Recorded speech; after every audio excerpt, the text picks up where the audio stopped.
if you had to list out the top skills that you think an ID should have across the board, where would you go? The top skills. I think listening skills are good. You Right? definitely need to be able to listen. Consultation, you need to be able to, persuasion is a good one. Because you do need to be able to persuade. Organization, content organization is a good one because you need to be able often to be able to quickly look at content and try to figure out the best way to organize it so that it makes sense to a learner. So you definitely need to have that skill of being able to organize content efficiently. Going into the learning skills, a foundation in adult learning theory or even just learning theory. I'm not counting, so I don't know how many That's I'm okay. throwing out there. But I mean, definitely there needs to be an understanding of design skills because how information is presented is important. What do you mean by Definitely. design skills? So design skills, just guidelines, basic slide design, so that you're not loading a bunch of junk onto a slide, basically. That's an important one. Use of colors, fonts, just a basic understanding of design, So I think is visual design. important. Yeah. Okay. You don't have to be a graphic designer, but just an understanding of how to visually present information. Now, interestingly, you did not say something that I thought you were going to say. I might have missed it. What did you what did you think I was gonna say? Storyline?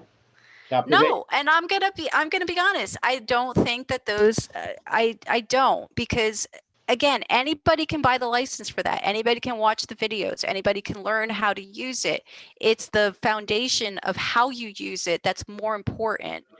It's making sure I can go into storyline, create anything. I mean, it's jazzy animations, transitions, all this cool stuff. But it's a tool.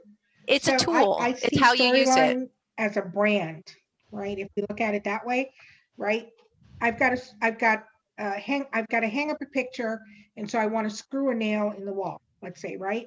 So I can either go for a Craftsman or Home Depot brand or Lowe's brand screwdriver, right? Storyline is a brand.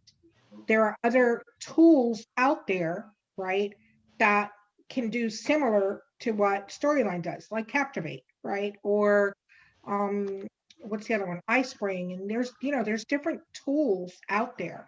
At the end of the day, like she said, those design skills, the basic design of how it looks, you've got to know that. You've got to have that foundation for any tool that you use, right? Yeah, I could buy a hammer. I can't build a house. Exactly. Right. Okay. So you've got to have that basic foundation of, is this going to look right? Am I applying the different theories of how people learn, of not overloading them with too much info, being cognizant of color blindness or text choices, font choices, and things like that. And even going further, people with a hearing disability. There's like so many things that you've got to look at, right? A tool that you use at the end of the day, that's just like, kind of the last part, right? Because the other stuff on your list is so big.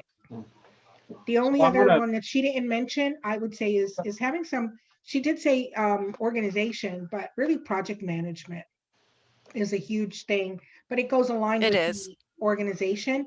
If you're organized, and then your project is going to flow. And having effective communication, she mentioned that, it's the listening, it's asking the right questions, and being a good, back and forth communicator. That's going to be really the number one thing that you've got to have for that success as a designer.